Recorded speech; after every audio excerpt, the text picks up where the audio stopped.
কথায় বলে সময়ের 1 ফোঁড় অসময়ের 10 ফোঁড়, আর আমি বলি অসময়ে 10 ফোঁড় দিয়েও সেই ছেঁড়াটা মেরামত করা যায় না।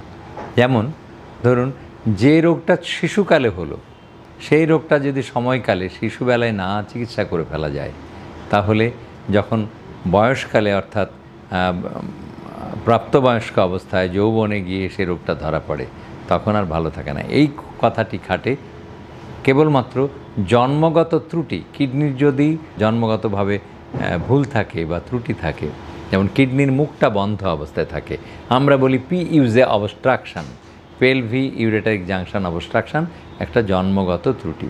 তেমনই একটা ঘটনার গল্প বলি। একজন মধ্যবয়স্ক নারী, ঠিক যুবতীও বলা যায়, আবার যৌবন উত্তীর্ণও বলা যায়, এই বয়সে একজন নারী কতখানি হতভাগ্য হতে পারে। চিটাগং থেকে এসছে। চিটাগংয়ে প্রথমে রোগটি ধরা পড়েছে, তার এই জন্মগতভাবে কিডনির মুখটা বন্ধ। তাহলে সেটা ছিল মায়ের পেটের ভেতরে। এরপরে জন্ম হয়েছে, তখনও তার চিকিৎসা হয়নি, কারণ বোঝাই যায় না।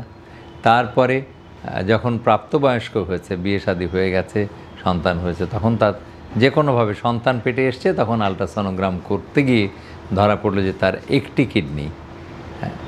একটি কিডনি মুখটা বন্ধ। তো তার ডান কিডনির মুখটা বন্ধ, ফলে ডাক্তাররা অপেক্ষা করলো যে আপনার সন্তান জন্ম হোক। তারপরে সন্তান জন্ম হতে হতে তার কিডনি আরও ফুলে গেল, এবং তখন আর তার ভালো অবস্থা থাকলো না। তখন ফলে অপারেশন না করে বাংলাদেশের ডাক্তারেরা তার কিডনির পেছন থেকে, আমরা বলি যে পিসিএন করে দেওয়া, পিছন থেকে ছিদ্র করে একটা নল বসিয়ে দেওয়া হলো, এবং কিডনিটা যাতে করে যদি কাজ করে, এটাই নিয়ম, যদি কিডনি কাজ করে তখন অপারেশন করে কিডনির মুখটাকে আবার স্বাভাবিকভাবে তৈরি করে দেয়া, যেটাকে আমরা বলি পাইলোপ্লাস্টি। এই পাইলোপ্লাস্টি অপারেশন করে দিতে হবে।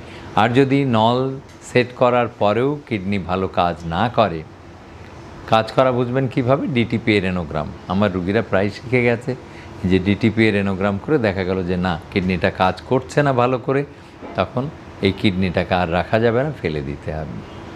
তো বাংলাদেশে পিসিএন করার পরেও রুগীটা সন্দেহর মুক্ত হলো না যে কিডনি কাজ করছে কি না। একে তো বাংলাদেশের ডাক্তারদের তো ওই যে বলে না যে গরিবের বউয়ের শতেক দোষ, সেরকম বাংলাদেশি ডাক্তার যতই ভালো করুক না কেন, সে সন্তুষ্ট হতে পারল না, চলে গেল পার্শ্বের দেশে গিয়ে তারা আর একটা পিসিএন করলো। মানে বাংলাদেশি ডাক্তাররা তার কিডনির পেছন থেকে একটা নল সেট করে দিয়েছে।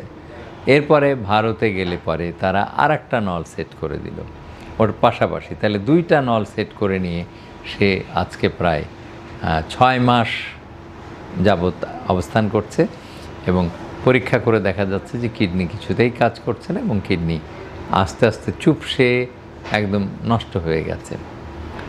এখন দায় পড়লো আমার কাঁধে যে এবার আপনি বলেন কি করতে হবে। এটাই গল্পের শেষ। এবার আপনারাই বলুন কি করতে হবে।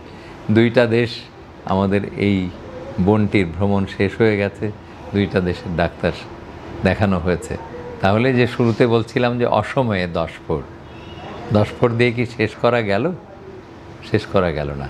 অথচ ওই মহিলা যখন গর্ভে ছিল, মায়ের গর্ভে, সেই মায়ের যদি আলট্রাসোনোগ্রাম হতো, তাহলে এই রোগটি মাতৃগর্ভেই ধরা পড়তো, এবং জন্মের পরপরই তার সুচিকিৎসা হয়ে যেত। কিন্তু মহিলা যখন গর্ভে ছিল তখন তার রোগ ধরা পড়েনি, মহিলার গর্ভে যখন সন্তান আসলো তখন রোগটা ধরা পড়ল।